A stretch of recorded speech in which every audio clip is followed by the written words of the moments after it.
Hello guys! Hello para to sa lahat ng mga Aries. Aries, welcome dito sa aking channel, Kapalaran 888 Aries. This is general reading, so pwede kang makaresonate. Gamitin mo ang iyong intuition sa panonood. First card natin, Aries, is Serenity. Number 31, number 4. So, be calm. Sa buwan ng August, same with the Leo and Sagittarius. Panoorin mo sila. Yung zodiac sign na Leo and then Sagittarius, baka makaresonate ka. Kasi ito, resonated to sa Leo. Okay? So, yung first card mo, nagsasabi na kailangan nating kumalma. Kailangan nating hanapin. Okay, so, titingnan ko yung Serenity, Serenity prayer. Okay, prayer. Okay. Okay, so dito sinasabi ng barahan na kailangan mo daw na mag-pray. Okay, kailangan mo mag-pray this August na bigyan ka ng serenity na matanggap mo yung mga bagay-bagay na wala kang control. Okay, and maging courageous ka na harapin lahat ng mga pagbabago and maging matalino, maging wise ka sa mga decision making mo.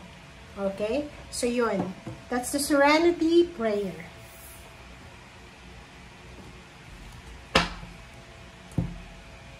Okay. Next card tayo, Aries. Kailangan mong kumalma. Kailangan nating tanggapin yung mga bagay-bagay na alam natin na wala tayong control. Yung mga nagbabago, harapin natin. Huwag tayong against the flow. Huwag tayong against the flow kasi walang mangyayari sa atin, guys, pag against the flow tayo. And huwag natin kontrolin yung sitwasyon, yung mga tao, or kano pa man.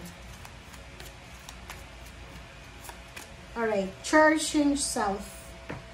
I accept and love myself. So, this August, sinasabi ng barahan na kailangan mong alagaan ang sarili mo. Kailangan mong magpahinga. Kailangan mong kumain ng tama. Mag-relax. Maging kalma. Hanapin yung kalma sa sarili. Hanapin yung kaligayahan. Prioritize yourself. Okay? Hindi sa pagiging selfish. Ang sinasabi ng baraha dyan is you need to love yourself. You need to accept. Tanggapin mo kung ano ka. Tanggapin mo kung ano lang yung kaya mo. Kaya yun yung serenity eh. Diba? We need to accept kung ano tayo. Okay? Kung ano lang yung kaya natin, tanggapin natin. Huwag tayo maghahangad ng sobra-sobra. Para iwas stress, iwas gulo sa buhay. Kasi and contentment. Pag kontento tayo sa kung anong meron tayo, hindi tayo mahihirapan. Okay? Aries, first two cards natin is 6 of Wands and 10 of Swords. So, nakikita ko sa'yo dito, merong mga Aries na you suffered a lot. Diba? Marami kang pinagdaanan sa past. Maraming pagsubok, trials, tribulations, na inakyat ka, nalampasan, na overcome mo lahat ng obstacles and challenges. Maraming mga tao yung ginudge ka, maraming mga tao yung niyurakan yung pagkatao mo, maraming mga tao yung binansagan ka, parang gano'n. But sinasabi ng barahan na you are thriving, you're surviving. Parang phoenix rising from the ashes siya. Na sinasabi dito na babangon ka, okay? Babangon ka from pain and heartaches, from losses. Babangon ka from judgment, bad judgment, criticism, from negativity, from toxicity, lahat ng masasama. Okay? Babangon ka dyan. Okay. Next card natin is Queen of Cups and Zero the Fool. So, dito sinasabi ng barahan na yon, Serenity, guys. Serenity, Queen of Cups. Sinasabi ng barahan na maraming magsisimula eh. This is change. Unavoidable. Ano bang tawag doon? Hindi, may magbabago sa buhay natin. May pagbabago sa buhay natin na hindi natin kontrolado. Okay? Like, ano ba to? Like, for example, nawalan ka ng trabaho. Hindi mo kontrolado yun eh. Kasi hawak yun ng management. hindi mo kontrolado yung pagpasok ng pera sa bank account mo, kung kailan papasok, 'di ba? Kasi ano yun sa system yun So, sinasabi ng baraha sa'yo dito na yun, you need to calm yourself, you need to accept, you need to wait, parang ganon. Kailangan mong matutunan, Aries, yung pagiging kalmado. Kailangan mong matutunan yung pagiging patient. Okay? Okay, 7 of Pentacles and 3 of Wands. Oh, 'di ba? Nakikita ko sa iyo dito na naghihintay ka eh, 'di ba? You're waiting for outcome, you're waiting for a success, you're waiting for the achievements. Sinasabi ng baraha sa iyo dito na same with the Leo, kung alam mo na ginawa mo na yung best mo, kung alam mo na wala kang pagkukulang, let go mo na lang. Kumbaga, hayaan mo ang Panginoon, hayaan mo ang universe na siya ang mag-decide sa buhay natin or sa success. Hindi tayo naandito sa mundo para kontrolin ang sitwasyon or kontrolin ang ating kapaligiran kasi wala naman tayong kontrol Ang magagawa lang natin is kontrolin ang ating sarili. Okay? Okay, Aries. Queen of Wands and Two of Swords. So, nakikita ko sir dito na medyo nagko-contemplate ka. Medyo, like for example, gusto mo ng freedom, pero nagko-contemplate ka. Yung parang halimbawa may bisyo. Paki-comment sa comment section, Aries. Like for example, bisyo. Sugal.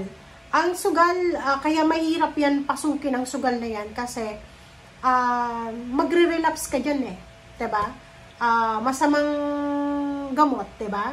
So, kung ano man yan, kailangan mong labanan siya Okay? You need to free yourself from any toxicity, from any temptation, or sa kung ano man to.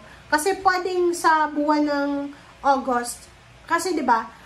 Mag-comment kayo sa comment section. Medyo ano to medyo pwedeng yung iba tataas yung kilay, but sa lahat ng mga masasamang gawain, unhealthy habits, unhealthy habits and options natin sa buhay, may relapse dun guys Like for example, 'di ba, yung sobrang pagkain. Okay, nagpapayat na tayo. Pero babalik at babalik yun pag hindi natin kinontrol Kasi minsan, yung food is addiction. Okay?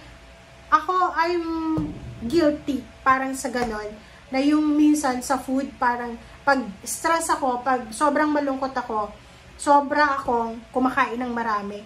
And, yun yung parang anong tawag doon? Kinakapitan ko sa ganon. Yung parang ganito din sa'yo.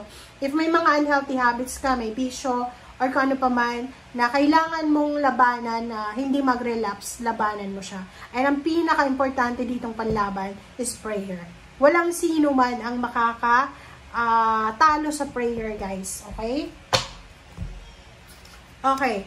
So, the Sun and Page of Swords. So, dito sinasabi ng baraha na for the month of August, isang napakagandang balita, isang happy news, joyful news, ang posibleng darating sa'yo, Aries, na pwedeng magdala sa'yo ng sobra-sobrang success. Ang sa ilalim mo dito is King of Wands, so maybe new job, or maybe financial help, or kung ano man siya na related sa pera. Okay, thank you. Let's clarify, guys. Let's clarify.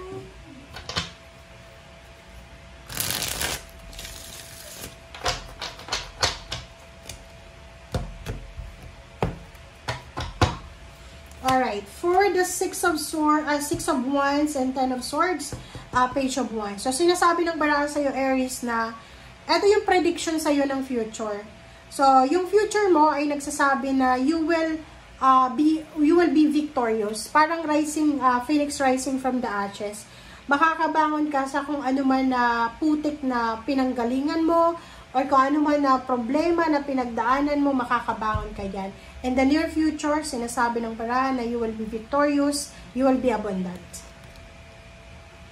Zero the Fool, Queen of Cups, Eight of Wheels. So, nakikita ko sa'yo dito na yun, there's a job offer, maybe a new job, or any source of income, source of financial, ang posibleng i-offer sa'yo na kailangan mong tanggapin. Seven of Pentacles and Three of Wands, Zero the Fall. So, dalawa yung Zero the Fall. So, yun nga, sinasabi ng baraha sa'yo na bibigyan ka ng universe ng pagkakataon na makapagsimula ng bagong buhay. This is new life, new career, new relationship, new future plans, or kano pa man. Three of Wands, sinasabi ng baraha sa'yo dito na yon, kailangan nating matutunan yung paghihintay, yung patience. Maging mapasensya ka kasi yung pagiging mapasensya, yung pagiging mapasensya mo, dadalhin ka niyan sa mas magandang buhay. Pero pag kulang tayo sa pasensya, di ba? Mabilis uminit yung ulo, gulo ang dala niyan. So, the Sun and Page of Swords, the Devil. So, sinasabi ng baraha sa'yo, mag-iingat ka sa mga temptation. Yun nga sabi ko sa'yo kung may mga unhealthy habits ka, lifestyle, you need to fight for it kasi may mga relapse yan.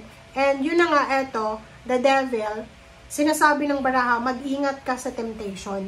Mag-ingat ka sa mga dating pakilala mo na siyang naging tulay para magkaroon ka ng mga unhealthy habits or umiwas ka sa mga tukso. Yun lang. Okay? Thank you guys. Bye!